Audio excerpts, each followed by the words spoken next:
right there, smack dab in the middle of Europe. That's Poland. And before we talk about what it looks like or why you should probably visit, we first need to address the elephant in the room, what this country actually went through. Because let me tell you something, no textbook is going to do it justice. I might miss some things too, but I'll try my best to give you the full picture. See, Poland's story doesn't start with a clean founding moment. It starts the way great stories usually do, hidden in the shadows. Slavic tribes, farmers, hunters, the usual suspects. By the 900s, one tribe, called the Polands, had grown strong enough to absorb the others. That's when we meet the man of the hour, Mieszko I. He accepted Christianity in 966, tied his people to the Western world, and handed his son a kingdom worth fighting for.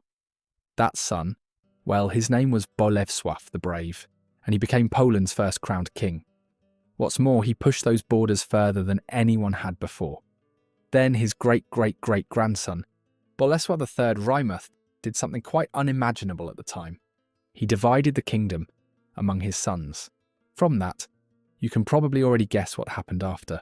The brothers fought, the kingdom splintered, and while Poland tore itself apart from the inside, Duke Conrad of Mazovia invited a German crusading order, more notably known as the Teutonic Knights, to help deal with pagan Prussians who were raiding his borders. Sure enough, the Knights helped, but they also decided to stay and build their own state right next door, which eventually grew into a massive military threat to Poland. Within the same time frame, the Mongols showed up in 1241. They burned and slaughtered their way through, returning twice more over the next few decades, until the Poles finally learned how to beat them back in the late 1280s. Eventually, a stubborn king named Władysław the Short stitched the country back together. And before you say anything, yes, that was his actual nickname. Although his son, Casimir the Great, finished the job, he built universities, reformed the laws, and welcomed Jewish communities fleeing persecution across Europe. That's why Poland became home to the largest Jewish population in all of Christendom, and why he's the only Polish king we call the Great. After him, Poland chose a queen, Jadwiga, which was absolutely unheard of at the time. Through her marriage to the Grand Duke of Lithuania, Jogaila, two enormous countries became one, which, as you can imagine, became a major problem for the Teutonic Knights, who viewed the union as an existential threat to their Baltic power. Hence, the Battle of Grunwald in 1410. It was one of the largest battles of the entire medieval world. Poland and Lithuania showed up together and crushed the Teutonic Knights so completely they never fully recovered. And that victory kicked off a golden age. By the 1500s, Poland had religious tolerance that made Western monarchs nervous, a parliament that actually gave the nobility real power, and a guy named Copernicus, who looked at the sky, did some math, and told everyone that the Earth revolves around the sun, not the other way around. In 1569, the Polish-Lithuanian Commonwealth was formalised. It was a powerhouse. At its peak, it covered nearly 1 million square kilometres. That's about 386,000 square miles. Beyond its size, it was also multi-ethnic, multi-faith, and had a functioning, albeit chaotic, legislature. It was truly remarkable for its time. Then it started bleeding out. Wars with Sweden, wars with the Ottomans. At one point in 1610, Polish troops actually occupied Moscow, installing their own prince on the Russian throne for a brief stint. Russia, unsurprisingly, did not like that. With each conflict, the treasury shrank and the borders receded. The parliament also became so dysfunctional that a single nobleman could veto any law. Imagine that, one guy saying no, and the entire government grinding to a halt. But, on the bright side, there was one last moment of glory. Let me set the scene. It was in Vienna. The Ottoman Empire had the city surrounded. Europe held its breath. Then King Jan Sobieski arrived with his winged hussars. These were elite cavalry who literally wore large wooden frames with feathers on their backs to intimidate enemies. They led the largest cavalry charge in history, breaking the siege and saving Vienna. Unfortunately, Poland couldn't save itself. Within a century, Russia, Prussia, and Austria carved Poland off the map in 3 cold partitions. One in 1772, then in 1793, and another in 1795. After the last one, Poland was gone, wiped off the map entirely. For 123 years, Poland didn't exist. Then World War I ended, the empires collapsed, and in 1918, Poland came back. They spent 21 years rebuilding, only for World War II to come knocking. September 1st, 1939. Nazi Germany attacked from the west, and the Soviet Union from the east. 6 million Polish citizens were killed, and the Nazis built death camps on Polish soil. To make matters worse, Warsaw was burnt to the ground in retaliation for the 1944 uprising. When the war ended, the Soviet Union liberated the country from the Nazis, but they immediately installed a puppet communist government. So in reality, it wasn't liberation, it was just a new type of occupation. But even that didn't hold, because a shipyard worker named Lech Wałęsa built a trade union called Solidarity. It started as a labour dispute in the Gdansk shipyards, but it exploded into a national movement of 10 million people demanding basic human rights. By 1989, the regime collapsed, free elections took place, and Wałęsa became president. The end? Or is it? All right, I'm not going to sugarcoat anything. Poland's been to hell and back, but that didn't stop this country from becoming what it is today. In a word, beautiful. Like, genuinely, stop scrolling. Why didn't anyone mention this before beautiful? And the reason nobody talks about it is because the history is so dramatic, it keeps stealing the spotlight. But we're going to fix that right now. Even though people tend to confuse Poland as an Eastern European country, it's actually part of Central Europe. Because of this, it's got tons of neighbours including Germany, Czech Republic, Slovakia, Ukraine, Belarus, Lithuania, and a little detached piece of Russia called Kaliningrad. But the country itself? Well, it covers about 312,700 square kilometres, which is around 120,000 square miles. And here's another common misconception people have. They think Poland is just a flat piece of land. Like plains as far as the eye can see, a lot of wind and maybe a sad little tree in the corner somewhere. That's absolutely wrong. Just go north and you'll see that's not the case. What you're looking at right now is the Baltic coast. It's full of sandy beaches, seaside resorts, and a string of over 2,000 lakes scattered across the interior. Among them is the Mazurian Lake District. Now, if you go south, that's where the central lowlands roll up into the Polish uplands, and then the mountains peek through like a cinematic shot from the movies. I know you want to stare at them all day, but here's a better idea. Try to learn a fact or two about them. Like, did you know that there are actually 2 major ranges that lock in the southern border? You've got the Sudetys in the west and the Carpathians in the east. Part of the Carpathians is the Tatras. It pushes up to 2,499 metres, or about 8,200 feet.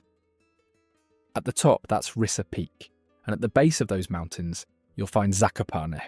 That's the mountain town that seemingly never runs out of things to do. It's got everything you could want, from summer hiking to winter skiing. I totally get it though, because if you've got views like that year round, I also wouldn't want the adventure to end. But don't just take my word for it. Grab amazing flight deals in the description below and go see for yourself exactly what I'm talking about. And if that's not enough to convince you to book your flight, maybe this will. Did you know that Poland has the world's largest medieval castle? Yeah, it's called Malbork. It was built by Teutonic knights using millions of red bricks. It's a massive, sprawling fortress that looks like something straight out of Game of Thrones. Plus, it's sitting right on the edge of a river. Very dreamy.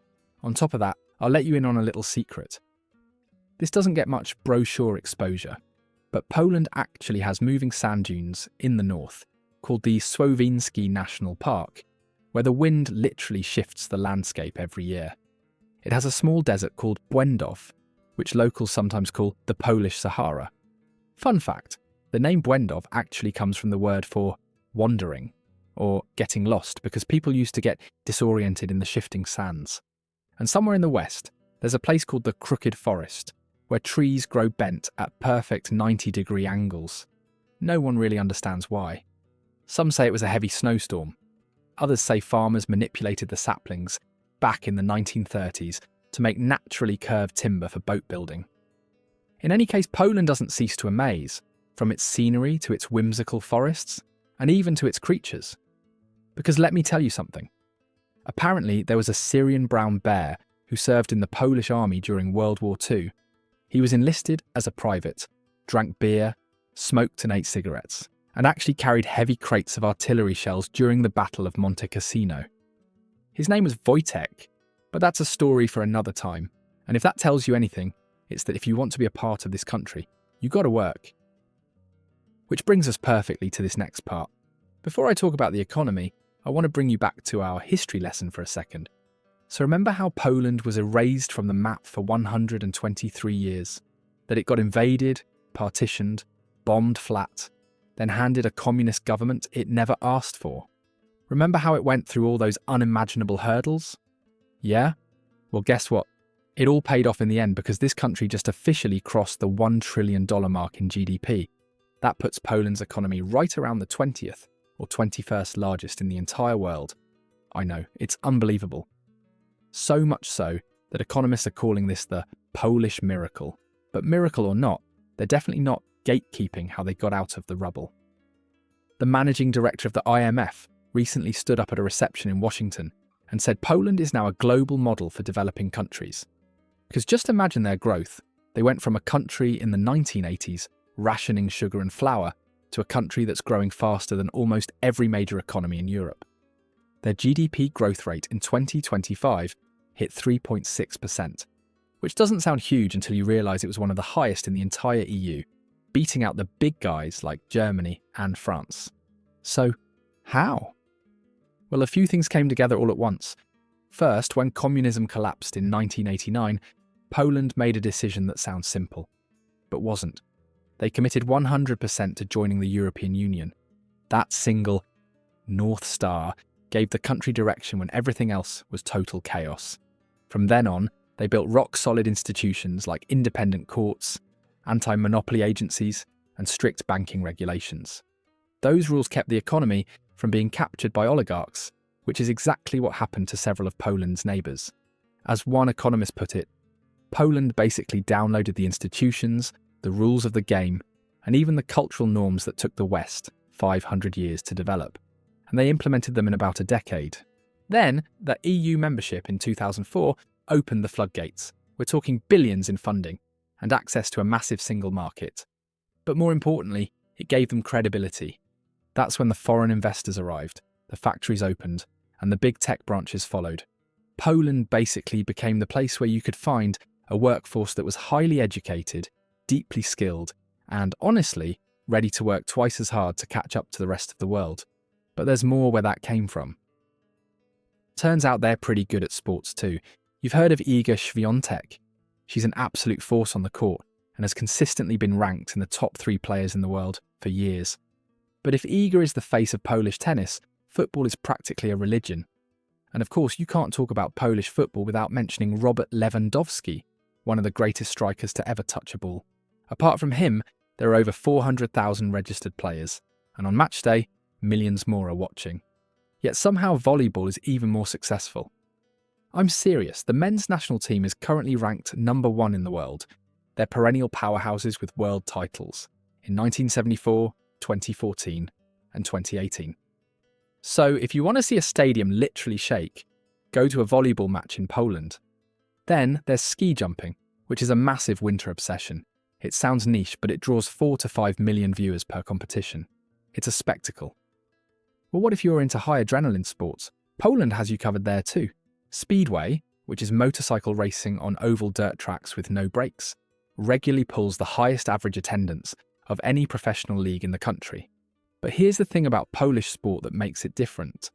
For them, it's not just entertainment, it comes from something deeper. Makes sense, right? A country that spent centuries being told it couldn't survive keeps producing people who go out and dominate the world stage, which is maybe the truest thing you can say about Poland overall, and we've seen it throughout this entire video. You can't underestimate this country at all. As we've learnt time and again, it'll always exceed expectations. So if you enjoyed this video, you'll love this next one.